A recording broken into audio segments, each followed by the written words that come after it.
morning, ladies and gentlemen. I am pleased to welcome you all for today's debate 2022 about the curfew hours for minors, advantages and disadvantages. The debate is between the affirmative sides and opposition sides of the curfew hours for minors. Representing our affirmative sides. Christian Belvi Tamayo from Carael, Dagupan City, Pangasinan, graduated from the Great Plebeian College, taking up Bachelor of Science in Medical Laboratory Science.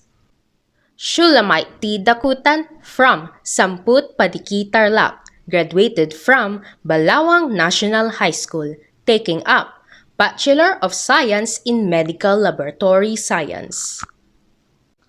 Jasmine Sherry R. Baluyot from Samput Paniki Tarlac, graduated from Balawang National High School, taking up Bachelor of Science in Medical Laboratory Science.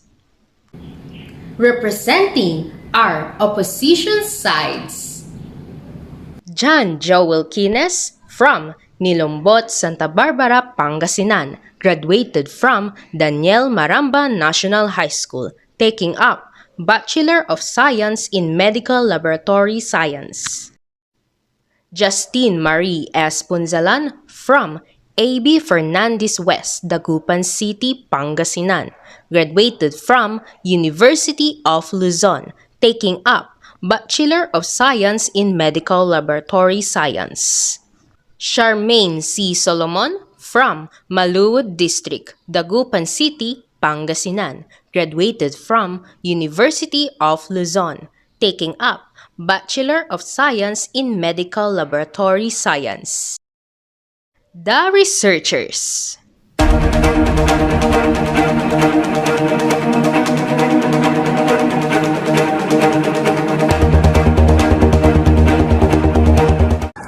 Good morning, everyone. I am Giselle Ubando. I am one of the researchers. Thank you. Giselle Ubando from Dagupan City, Pangasinan, graduated from University of Luzon, taking up Bachelor of Science in Pharmacy. Good morning, everyone. I am Sharon May B. Pitalver, one of the researchers. Sharon May V. Pitalver from Carael, Dagupan City, Pangasinan, graduated from Banog Sur National High School, taking up Bachelor of Science in Pharmacy. Good morning, everyone. My name is Julian Maurice Bruan. I am one of the researchers. Thank you. Julian Maurice B. Bruan from Ventanilla, Santa Barbara, Pangasinan, graduated from University of Luzon, taking up Bachelor of Science in Pharmacy. Steve Mar Bradley S. Nagal from Jacoba Street, Lingayen, Pangasinan, graduated from Pangasinan National High School, taking up Bachelor of Science in Pharmacy. Good morning, everyone. I'm Patrick Manawis. I'm one of the researchers. Thank you. Patrick F. Manawis from Lobong, San Jacinto, Pangasinan, graduated from San Jacinto Catholic School, taking up Bachelor of Science in Medical Laboratory Science. And I, Kate Hovero, is your moderator for today's debate. Lastly, I, the moderator, will give a conclusion from those arguments by the two teams. Each speaker may speak for 3 minutes. There will be a warning bell. At 2 minutes and 30 seconds with 2 bells. At 3 minutes to indicate the speaker's time has expired. A bell will be continuously demonstrated if a speaker exceeds the maximum time by more than 15 seconds. Ladies and gentlemen, When a curfew is implemented, minors are expected to be home after a certain time and to follow the curfew blindly without question to avoid punishment. Curfews are regulations that require people between specified hours, especially at night. Many people believe that curfews aren't very effective, and many also believe that this is very effective. Do your parents give you a curfew, a time you have to be in at night? Or do town officials make that call for them? People are debating public curfews in and out of court. The Philippine Supreme Court has avoided it so far, but it might not be able to for much longer. Whom do curfews affect? And what do curfew law says? What happens to minors who violate them? Curfews apply to minor. The laws vary, but there are people who rejected curfews. Does that seem fair? May I request everyone to listen on the debate and arguments between the two opponents on the advantages and disadvantages of curfew to minors, then decide. Today's debate, we will be witnessing two opponents justifying their sides on the advantages and disadvantages of curfew hours for minors. Here is the order of the speakers.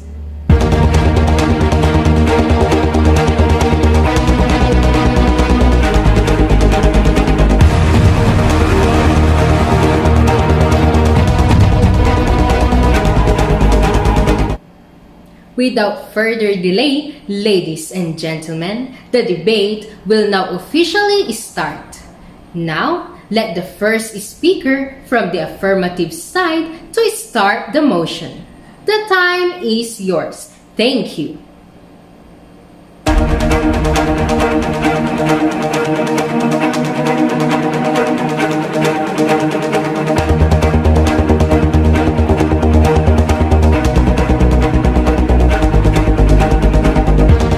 Ladies and gentlemen, I am here to present the motion. Every minor should be subject to an 8 p.m. curfew.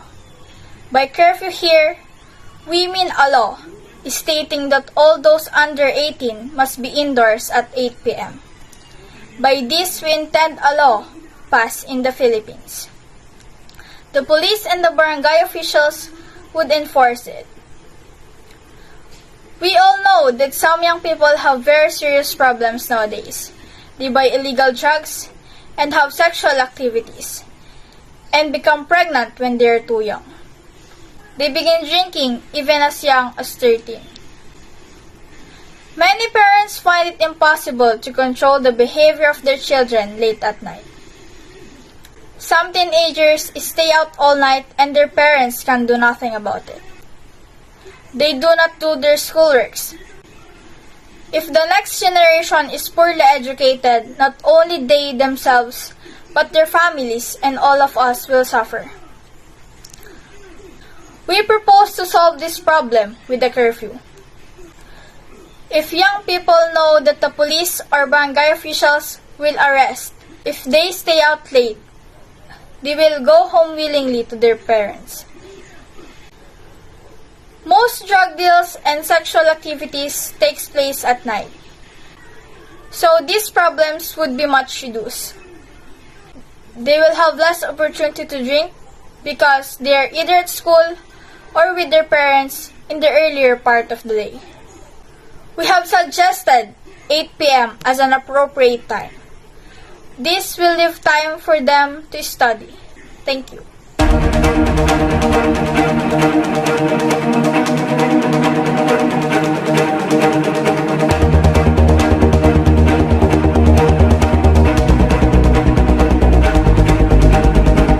Ladies and gentlemen, my team and I firmly oppose to this motion for four reasons. First, the problem this motion is supposed to address are not really serious. Young people in our country or town are educated and are generally well behaved by global standards. The number of teenage pregnancies is quite small, and the rate of drunkenness and illegal drugs use among our young people is low because of the imposed law by President Roa Rodrigo Duterte. Before you can walk alone because of the rampant number of killers, but now we can walk alone even the late at night because we were not afraid anymore because of the program implemented by the government of the Philippines. And yet, our opponent wishes us to believe that this very strong measure is necessary. It's impractical. The affirmative side seems to believe that the police or barangay council have unlimited resources. They have a lot to do now, chasing criminals and drug dealers. How can we expect them to spend their time chasing ordinary teenagers who just want to go to a movie? Third, it would not achieve its goal. My opponent has already granted that it's impossible to drink and have sexual activities in the daytime. We submit that all activities that now takes place at night would just happen in the daytime. Fourth, and most importantly, it is a major violation for the young people. The great majority of young people just want to go to a movie or buying a foods and have no intention having sexual activities. Even if they have sexual activities, we must ask whether this is a worse crime, limiting their freedom. We submit that the proposed measure is unjustified. Thank you.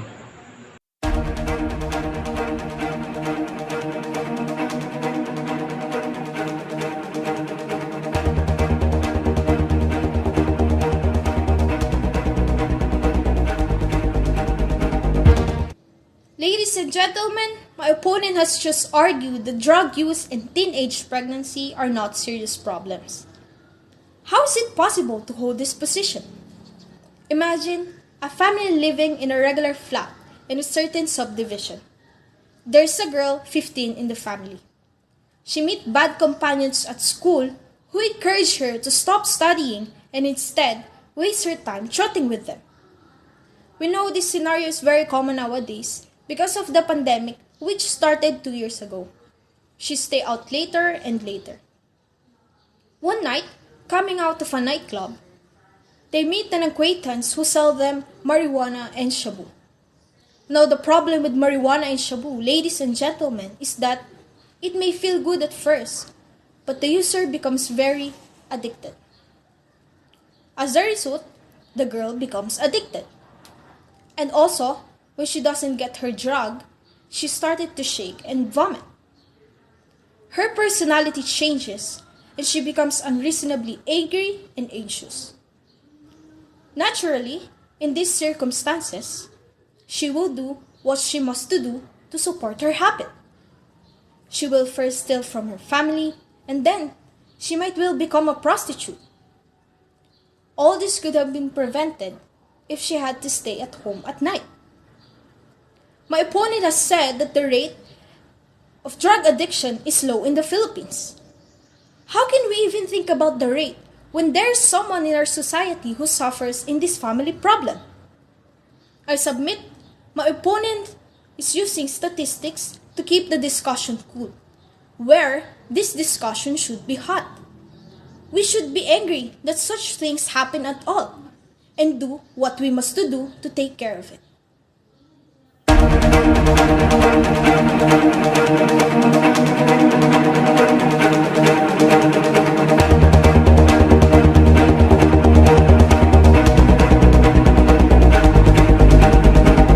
Ladies and gentlemen, my opponent has painted a very disturbing picture.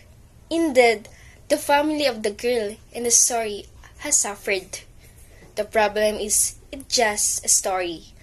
My opponent has not used a real example and has refused to admit the number makes a difference. My opponent has not even shown that a Filipino family has the problems. She described the prevalence of illegal drug use in the Philippines is lower than the global average. According to the United Nations Office on the Drug and Crimes, President Rodrigo Duterte has claimed that the country is nearly a drug-free because of the program on the war on drugs. The World Justice Rule of Law Index 2019 ranks Philippines among the lowest in the illegal drug trade, ranking 19 out of 126 countries compared to 2017 to 2018 index, wherein the Philippines topped 88th place out of 113 countries. This example also serves to show that the number makes a difference.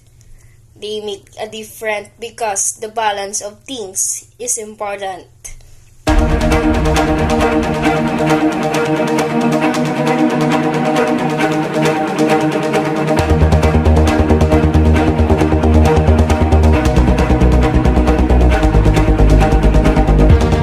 Ladies and gentlemen, the Philippines has gained notoriety of drug trafficking, now ranking fourth as a source of illegal drugs in Asia in 2011 and up to the present. Many among the minors are notably drug users. Even the time where war on drugs is being implemented, bulky numbers of users and pushers are still on top because of not following the implemented curfew hours. The survey of patterns and trends of drug abuse among minors, results conducted from 2019 to 2021, President Rodrigo Duterte cited survey among 1.67 million or 2 out of 100 Filipinos aged 10 to 69 are using illegal drugs. In the face of this evidence, can our opponents really say that there is no problem? Statistics also noted that alcohol abuse in the Philippines is still the main problem if curfew hours is not being implemented. 80% of those alcohol problems in the Philippines begin drinking when they're still underage. They cannot deny that addiction and alcoholism destroy lives. Thank you.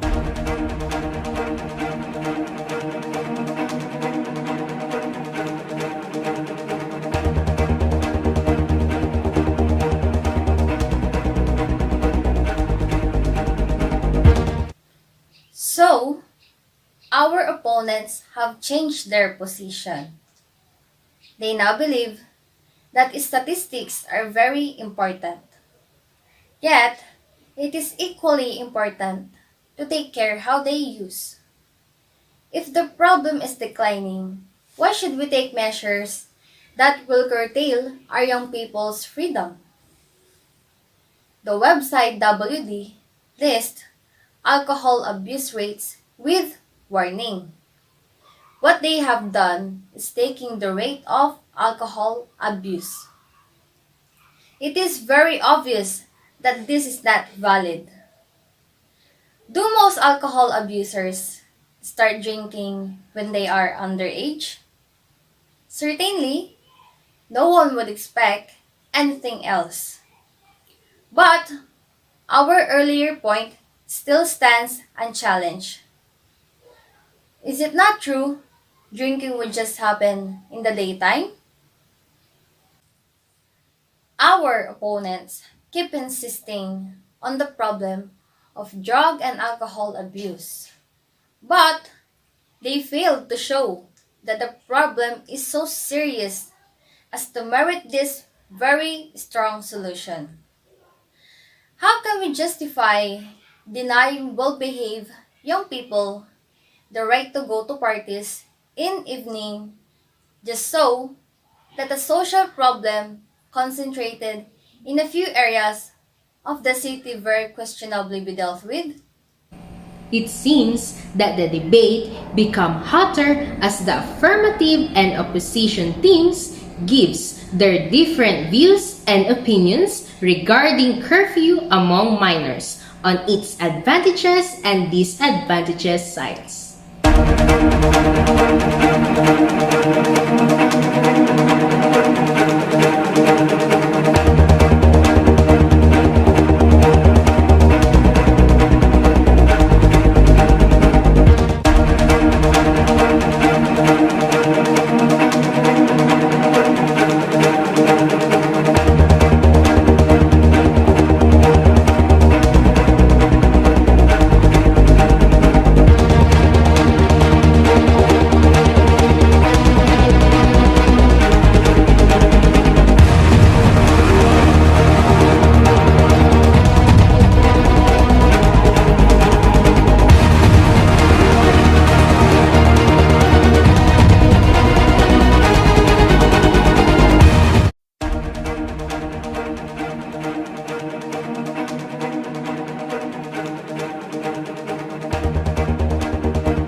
curfews have emerged recently as a popular option for policymakers in their efforts to deter juvenile victimization and delinquency.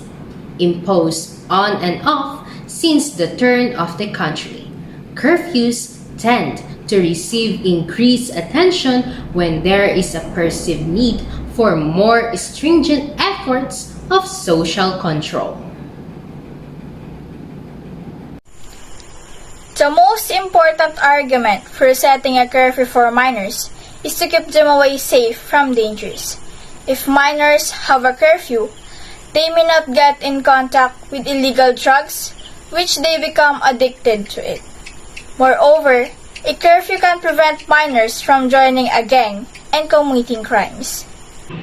While a minor staying out late can cause issues, it is important not to use a curfew as a general answer to these possible problems. Minors would feel more pressure to sneak out for not being with their friends, on which they were participating in something that they could not be a part of it due to their curfew. If parents rely on curfew to protect their children from negative activities, they will eventually notice that minors contain their own willpower.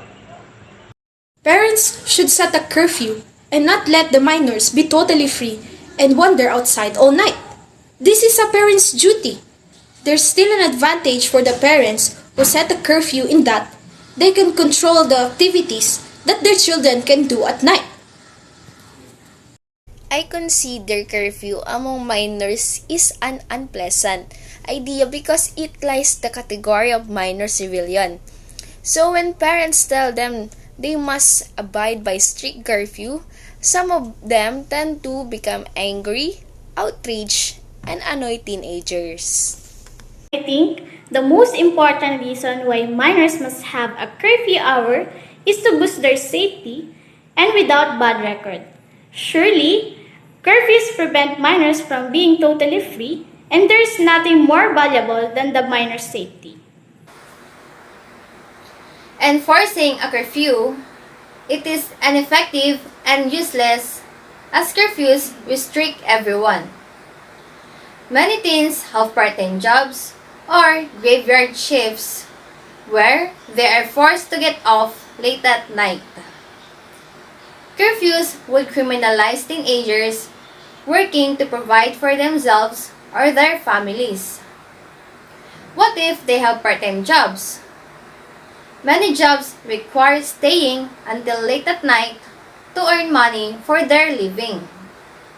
It is unethical to criminalize their simple presence in a public space. We ask to reject the motion. Thank you.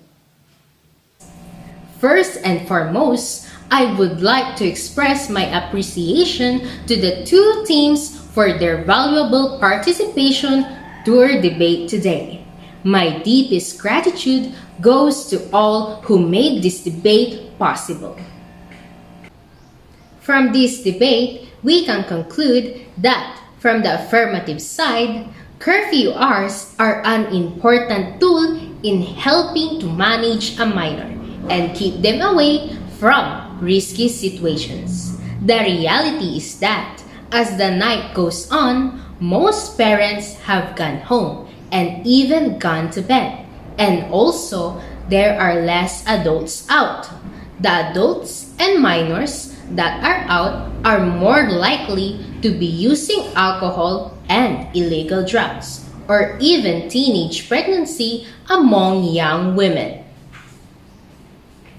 And also, from the opposition side, they said that the curfews are a violation of young people's fundamental rights. Curfews are ineffective at reducing crime, and also curfews punish non-criminal behavior.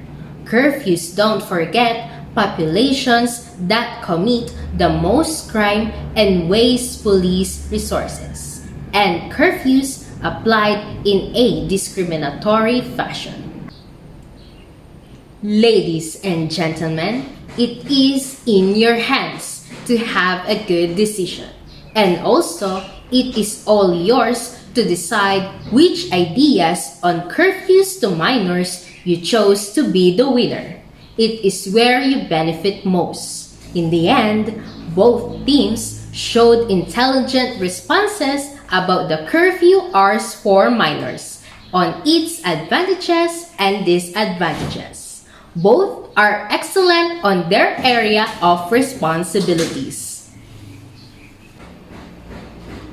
It is very important that minors nowadays are responsible to follow curfew hours implemented by the law enforcer as child gets older. But it is also important to give them enough freedom to learn how to make their own choices and lead more independent lives. At the same time, setting reasonable boundaries on their activities can help minor make responsible decisions and develop healthy habits. Establishing a curfew is a key part of striking their balance. Both teams achieved excellent performance, and I hope our audience gained more information about the debate that just happened. Congratulations, everyone! Thank you!